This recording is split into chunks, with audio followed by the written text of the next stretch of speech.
Video Jan Etes cucu Jokowi mendadak joget jadi viral. Sosok ajudan ramai disebut mirip Brigadir J. Tingkah cucu Jokowi, Jan Etes tak jarang menyita perhatian. Kali ini, momen Jan Etes cucu Presiden Joko Widodo joget dipegangi ajudan viral di media sosial. Namun sosok ajudan pun turut disorot. Pasalnya, perawakannya disebut mirip dengan mendiang Brigadir J. Benarkah? Saat itu Jan Etes tertangkap kamera tengah berjoget dengan mengenakan pakaian adat Jawa.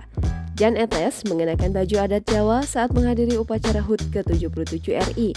Putra pertama Wali Kota Solo, Gibran Rakabuming dan Selvi Ananda, Jan Etes Sri Narendra itu mengikuti upacara di Stadion Sriwenda Solo pada Rabu 17 Agustus 2022. Hal itu terlihat dalam unggahan akun Instagram Rumpi_Gosip pada Kamis 18 Agustus 2022 yang mengunggah momen Jan Etes mengenakan pakaian adat Jawa warna hitam lengkap dengan belangkon di kepala. Tampak cucu pertama Presiden Joko Widodo ini tengah digandeng oleh ajudannya. Saat berjalan, bocah 6 tahun ini sontak saja berjoget hingga membuat warganet gemas dengan tingkah lucunya. Sementara sang ajudan mengenakan baju putih dan bawahan celana hitam. Unggahan tersebut sontak saja warganet menyoroti sosok ajudan yang pegang tangan Jan Etes disebut mirip Brigadir J.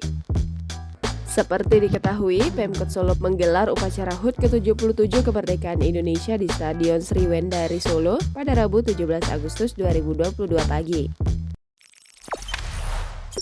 Jangan lupa subscribe, share, komen, dan like ya!